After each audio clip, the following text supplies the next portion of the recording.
It's the Dove Lady again.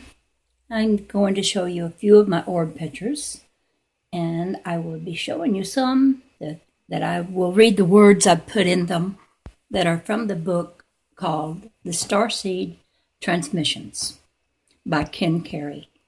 I rephrased a little of it, and some of them are directly quotes from his book. And I just want to show you a few orb pictures first, and I will get to those that have the words in them. I think the orbs are a language, if we can understand it. They are themselves a language of light. They are so strange. Look at that one. It's like it's moving through the colors. Like this orb has these colors just flowing over it. And a lot of the pictures, the colors are dropping off of one orb into some other space. It really, really is an unusual thing. This one, there's not an orb. You don't really see an orb at all. It's just a lot of movement of the colors. And also in this one, that's like that as well. And sometimes they have black holes in them like this one has. And when I'm looking at this through the viewer, these colors flash. They flash from one color to another. It's just amazing, really.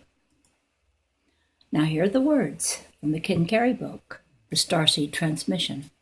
And these words were spoken by an intelligence that spoke to him, that was for the first time looking into this dimension that we live in, and telling us about ourselves and how we're unconscious of our true identity. So now as I read this, you can take what you can take as truth, and if it doesn't resonate with you, just put it on your shelf and look at it another time. It's all right to be on the fence and not know or not have an opinion, but this is interesting. If it's true, I think it is myself, but we'll just see what you think about it. Unconscious of our identity, and he's talking about us people. Unconscious of our identity with the Creator, we are cut off from the flow of life-giving information to the part of us that exists in form. Focused exclusively on form greatly restricts and eventually curtails the flow of life currents. Oh, let me put this bigger too. I forgot I can do that. Before the fall of consciousness. Oh, wait a minute. I don't want it to move on its own. I want to move it myself. Before the fall of consciousness, we existed in the primal void, the all, the nothing, the everything, where all exists in a state of potential. This totality of being has been called God, the Father. It is the life force that animates all creation. In that totality of being, there is no time or space. From this totality of being, we derive all energy, blessing, and nourishment. Not being aware of this in our fallen condition, we still derive all energy and blessing and nourishment, only we are not aware of this process, and therefore we are unable to participate in it consciously. Why we fell? It was a simple lack of faith. While we still trusted in God, we stopped trusting exclusively in God. Our consciousness shifted from God-centeredness to self-centeredness, and thus a long spiral downward began taking us into denser and denser levels of energy bondage and restraint. And who is Satan, our tempter? It is the materializing influence, who in its right place is responsible for the bonding of energy in the creation of matter. We focused more on form and built unnecessary ego structures. We felt we must defend our form as we built up energized thought structures that imprisoned us. We were drawn by simple gravitation attraction to those realms of space where energy was in the process of being bonded, where matter was being created. As particles of physical substance began to gather along the magnetic lines of our thought structures, we would identify with denser and denser levels of physical expression. Eventually, we came to rely so much upon the physical senses that we became cut off from the direct nourishment of divine light. Our growing density began demanding more and more earth substance for our support, until we reached a point where we could no longer meet the demands of our physical body without work. As we began to bring into our relationships a sense of identity based on previous relationships, we lessened our current effectiveness in current relationships and even created separations within ourselves. We perceived ourselves to be more than one. The sexual process came into play in order to produce physical projections within which these apparently separate entities we had split ourselves into could take form. Yet, despite all this, we are not held prisoners by events that transpired in the dim reaches of our collective memory. We are not born into sin. Our sin is that we allow a dubious, rational thought process to come between us and our immediate sensing of God's will. It was this hesitation that caused us our initial fall from grace, and that keeps us even now in that fallen state. We stumbled in our primal dance of trust with God. We now sleep under the influence of what could be seen as a spell, an illusion. The mission of our unseen friends to this planet is to awaken us from sleep by whatever means necessary. When any vibrational system, and we're approaching this now, when any vibrational system reverses the momentum of its direction, there is a moment of complete rest before it resumes its movement in the opposite direction. At this precise moment, this micro-interval of non-time, an opening, a doorway into the presence occurs. It is the presence from which all life energy springs. This emergence of this opening is something incomprehensible. We are life as it relates to planet Earth, eternity as it relates to time, the infinite as it relates to the finite. We are, in fact, a single unified being, the Christ, the only begotten consciousness of the Father. We are large enough to encompass all of creation, yet small enough to climb inside. Our Father permeates creation, but in a different way. He relies on us for his focus. We are his specific attention. We have been roaming around inside of creation for billions of years, expanding and contracting, drifting in and out of this galaxy, this star system, that star system. Everywhere we go, we see the matter that our Father has created. We observe the many wonderful forms it takes, the mighty suns, the red giants, the white dwarfs, the vast spiraling galaxies, the quasars, the black holes, the white holes. We drift around the Father's representative. We enjoy the world that we have been brought into being, but these worlds are physical. They are made of matter, the bonded energy attention of the Father. They have a certain solidity and are defined and specified, and something about them intrigues us. Might we somehow or another clothe ourselves in matter and construct for ourselves a physical body that we could then travel about in, perceiving matter from the same perspective with which matter perceives herself? We impregnated the earth with our life, with our very being. We looked out of many eyes and heard with many ears.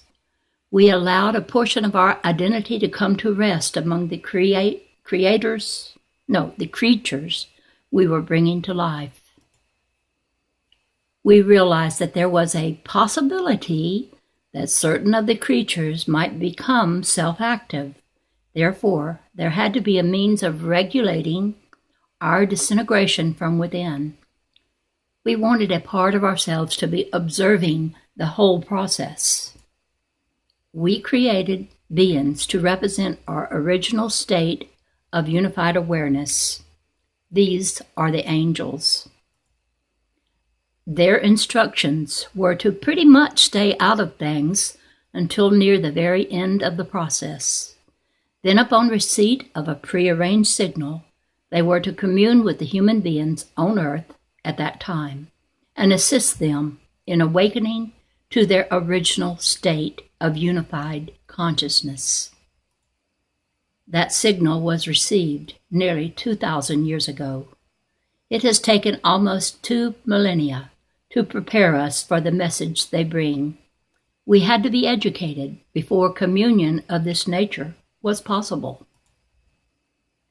The angels' instructions are to awaken us to a remembrance of purpose, a remembrance of self. In this final cycle of conscious creation, the earth creatures themselves participate in the unfoldment of their design. The body that we are creating for the habitation of Christ consciousness is to be a mobile body, fueled by the creative intentions of the Father, capable, upon completion, of leaving the Mother's side. When the universe reaches a point of maximum expansion, a unique phenomena will take place. There will be a moment when all laws necessary for the creative maintenance of physical matter and all materializing processes become suspended.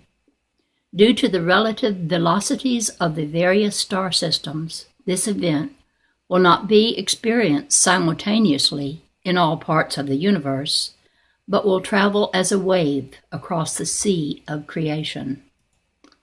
Existing within this ripple of non-time will be the focused conscious attention of the Creator. As it passes through the material realms, it will stay and take up residence in all life forms with circuitry capable of mirroring its essence. This is the moment when the Creator will slip inside creation, the moment we are being prepared for. It is the much misunderstood second coming of Christianity. Primitive civilizations have looked forward to this as the return of the gods.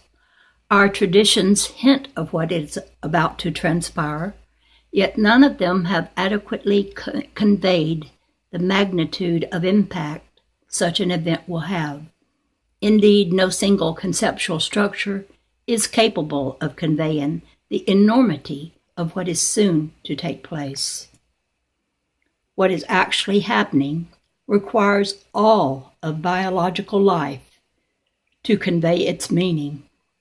Words can symbolize this, but hardly portray it fully enough to stand alone. Look not to words alone, but to the great momentum of spirit within your own souls. This is where the living history is being made.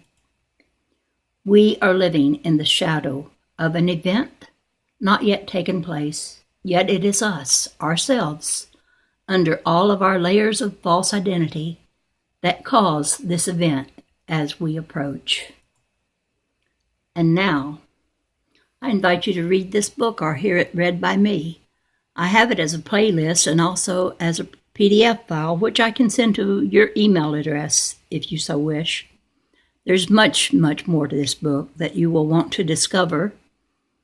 And as you do, you will learn about yourself, who you are, what you are here to do, and you will find the link in the description bar. Now, sometimes when I put this up onto YouTube, I use my cell phone to record this, and I don't know exactly when it's going to process. So that won't be in the description bar until I see that it's processed and I go in there and edit it. So if you happen to look into the description bar too soon, it won't be there, but wait, because I will be putting this book, the playlist for the reading of it, and then, like I say, I'll put my email address, so in case you want to have the book itself as a PDF file, then you can let me know through my email address that you would like me to send it to you, and I will do that. It's real easy to do with Google Drive. It lets me send files to anyone, and I do it all the time. I love getting good information to people. And now I'm just going to show you some, oh gosh, I'm getting Newton rings. I'm going to show you some of the beautiful orbs that I've gotten up real close on. I get so close up into them, and you can see it. It kind of looks like, in a way, like a cloud. It looks like it's got very many dimensions to it, much depths and layers, and the colors are just so very beautiful.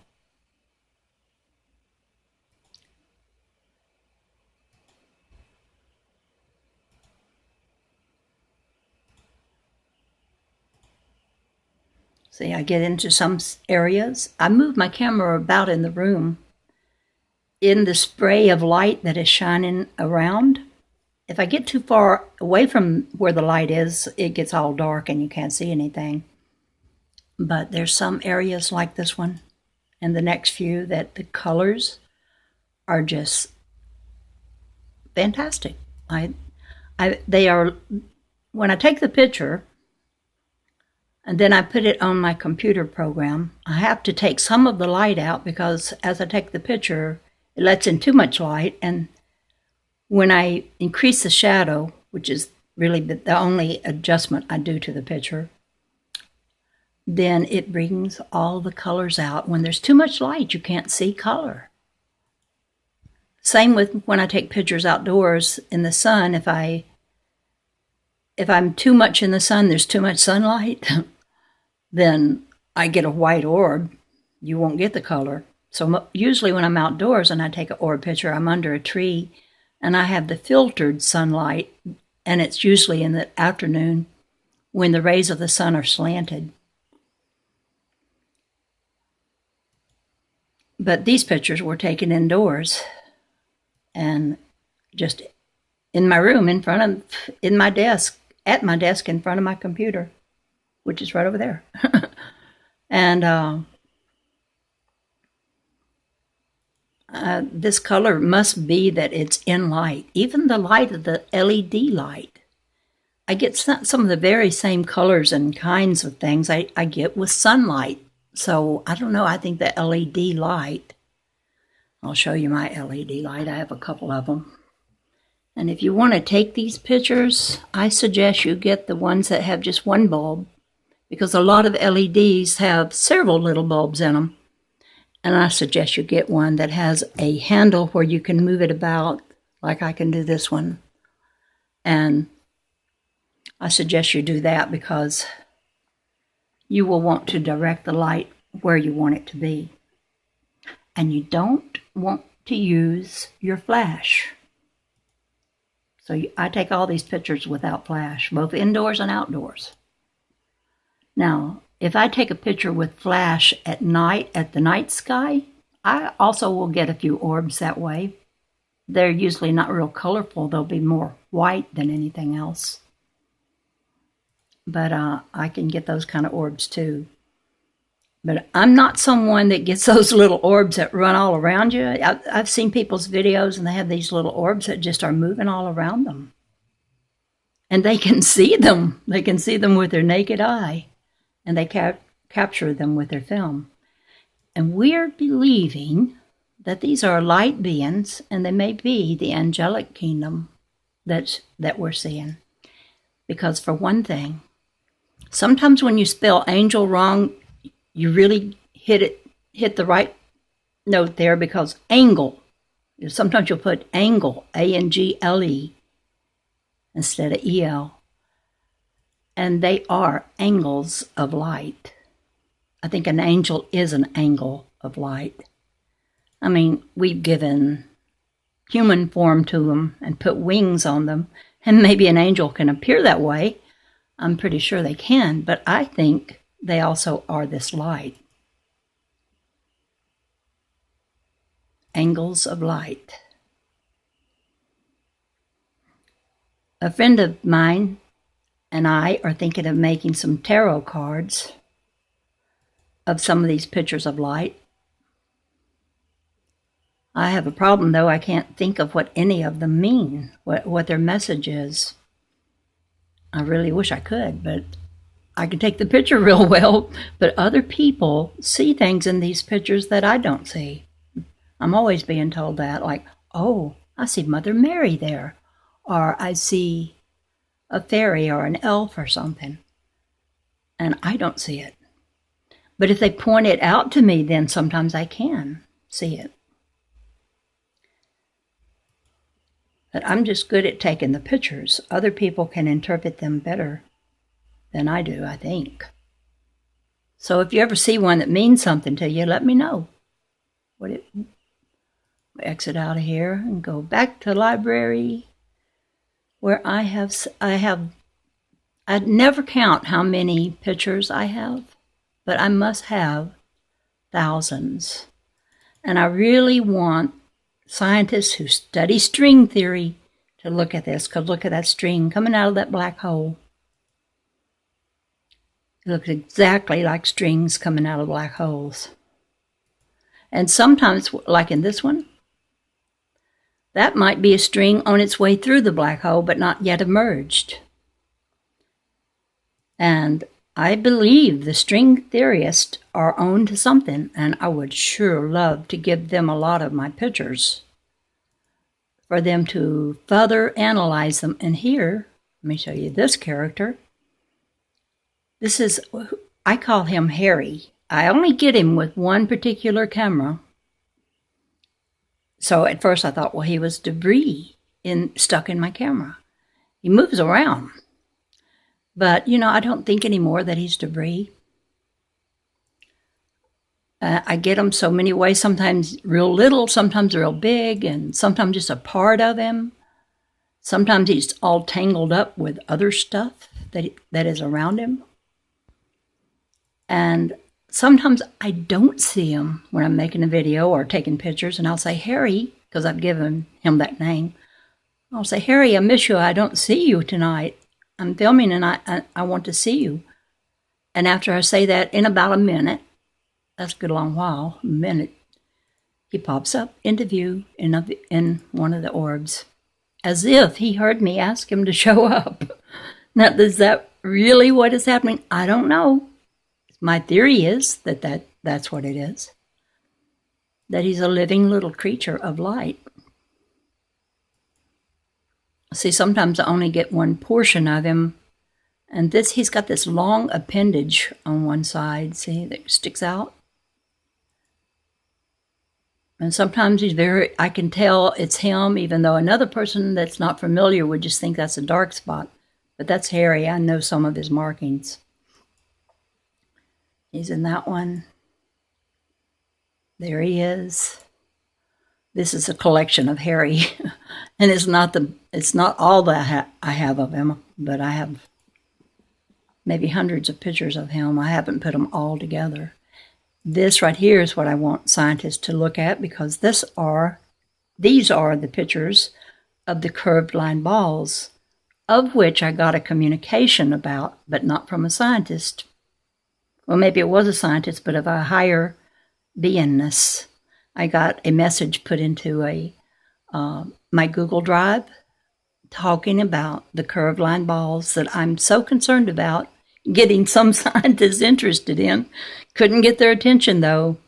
Most of them get so much email, I guess, that they don't pay attention to all of it. They can't possibly do that. But I do hope to get their attention, because, see, these curved line balls, they multiply. This orb is full of them. Sometimes you only see a little portion, like I'm pointing to here, where these two curved line balls meet, and then they morph into other colors. Here's some. And I've even seen them in other people's photographs of orbs. I've seen these. And here's some. See how they look like an X right at the beginning. And they look like they're doing something here. These are the curved line balls. I can see, but they always have this little area between them that looks like a triangle. And it looks like something spilling out of one orb into another. And sometimes you get them, they look like this, and like that, and like that. They keep showing up, so I know this is the evolution of something. And the message that came to me was that I'm seeing energy in the process of being bonded, which is one reason I read that to you from Ken Carey's book about the bonding of energy into matter. And I think that we're going to be manifesting things from the etheric. Some of us will be doing that. I hope I'm going to be one, because the message also said something about that I would do that. That this light knows what it is that I want to manifest, because this light is an intelligence. And I'm very excited about it. I love when I can get other people to be as excited as I am.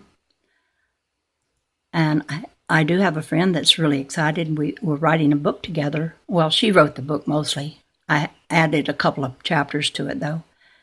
But we're getting it published in about a week or two from now. It's going to be called Living Light Illuminated. And when it's at Amazon or on the market, however we have it, we'll probably have them individually to sell to people as well.